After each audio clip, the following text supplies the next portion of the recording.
দেশের প্রায় সব জেলায় বইছে তাপপ্রবাহ। জনস্বাস্থ্য বিশেষজ্ঞরা বলছেন তীব্র গরমের মধ্যে হিটস্ট্রোক ও পানি শূন্যতা সহ নানা ধরনের স্বাস্থ্য ঝুঁকি রয়েছে, তাই সতর্ক থাকা প্রয়োজন। প্রচণ্ড তাপদাহে নওগাঁ হাসপাতালে বাড়ছে গরমজনিত রোগে আক্রান্তদের সংখ্যা। এ সময় তরল জাতীয় খাবার বেশি খাওয়ার পরামর্শ দিয়েছেন চিকিৎসকরা। আমার বাচ্চা গরমের কারণে পায়খানা হয়েছে, আমি আজ থেকে 3 দিন হচ্ছে ভর্তি হয়েছি। ডাক্তারে বলছে একটু সময় লাগবে। প্রচুর পরিমাণে পানি খাবো, আমরা মৌসুমি ফল খাবো, আর খোলা মাঠে কাজ করার সময় একটানা কাজ না করে ধারাবাহিকভাবে আমরা বিশ্রাম নিয়ে কাজটা করব।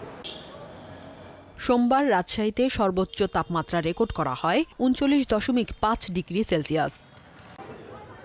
তীব্র গরমে বরগুনায় ভয়াবহ আকার ধারণ করেছে ডায়রিয়ার প্রকোপ। আক্রান্তদের বেশিরভাগই নারী, শিশু ও বয়স্ক।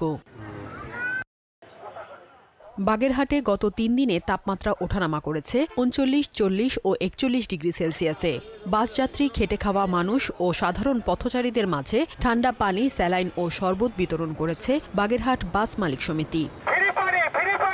এই গরমের সময় এভাবে শরবত যদি বিনামূল্যে খাওয়ানোর দরকার এবং উচিত, তাই খুবই ভালো লাগলো খায়। আমি নিজেও খেয়েছি এবং খুবই সুস্বাদু। এই বাগেরহাটের ভিতরে এই রকমের যেন সব এরিয়া যেন ভাইগো মতো যেন লোক যেন হয়। বরিশালে গরম থেকে পরিত্রাণ পেতে মানুষের পাশাপাশি পশু পাখিও নামছে নদী, খাল ও পুকুরে। সোমবার তাপমাত্রা ওঠে ৩৭ ডিগ্রি সেলসিয়াসে। বৈশাখের শুরু থেকেই মৃদু থেকে মাঝারি তাপপ্রবাহ বইছে চুয়াডাঙ্গায়। সোমবার বেলা 12টায় তাপমাত্রা রেকর্ড করা হয় ৩৮.২ ডিগ্রি সেলসিয়াস। সাদিয়া চৌধুরী, দীপ্ত, বার্তাকক্ষ।